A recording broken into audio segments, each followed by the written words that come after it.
পাকিস্তানের বিপক্ষে রাওয়ালপিন্ডিতে টানা ২ টেস্ট জিতে নতুন ইতিহাস লিখেছিল বাংলাদেশ।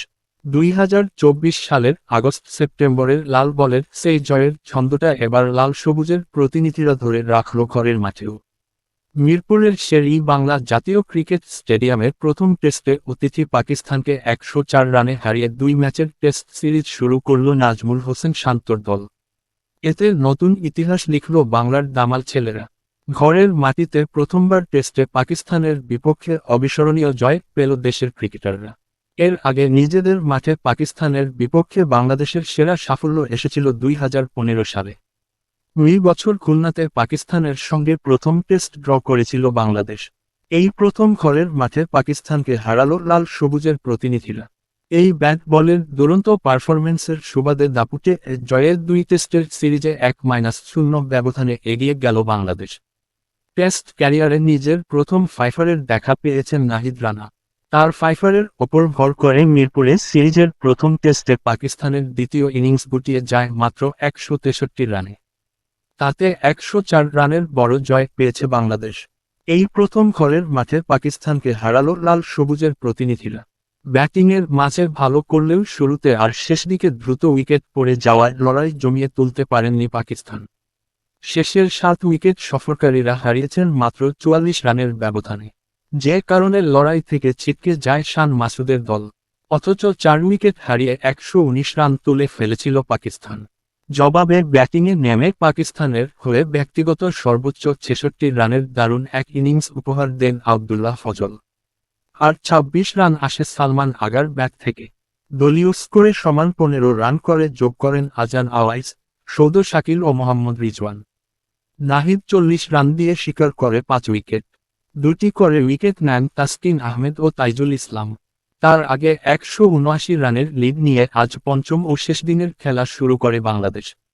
দিনের শুরুতে মুশফিকুর রহিমকে হারালেও লিড বাড়াতে কোনো সমস্যা হয়নি। ৩ উইকেটে ১৫২ রান নিয়ে খেলা শুরু করে লাল সবুজের প্রতিনিধিরা। ব্যক্তিগত ১৬ রান নিয়ে দিন শুরু করা মুশফিক ফিরে যান ৩৭ বলে ২২ রান করেই। শাহিন শাহ আফ্রিদির বাউন্সারে ফাইন লেগে ক্যাচ তুলে দেন লিটন দাস। ফেরার আগে তার ব্যাটে আসে ২৮ বলে ১১ রান।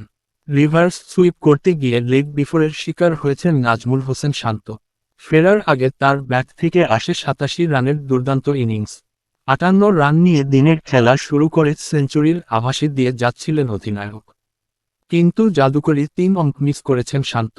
প্রথম ইনিংসের মতো দ্বিতীয় ইনিংসেও সেঞ্চুরি করার সুযোগ ছিল তার সামনে।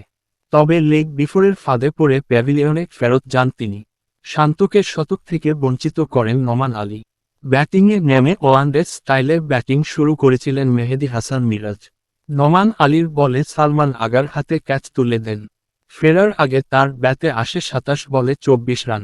তাসকিন আহমেদ অনেকটা ওয়ানডে স্টাইলে করছিলেন ব্যাট। ৬ বলে তার ব্যাট থেকে আসে ১১ রান। হাসান আলীর বলে তার বিদায়ের পর ইনিংস ঘোষণা করেন বাংলাদেশ অধিনায়ক নাজমুল হোসেন শান্ত। তাতে বাংলাদেশের লিড দাঁড়ায় ২৬৭। আর তাতে পাকিস্তানের লক্ষ্য দাঁড়ায় ২৬৮।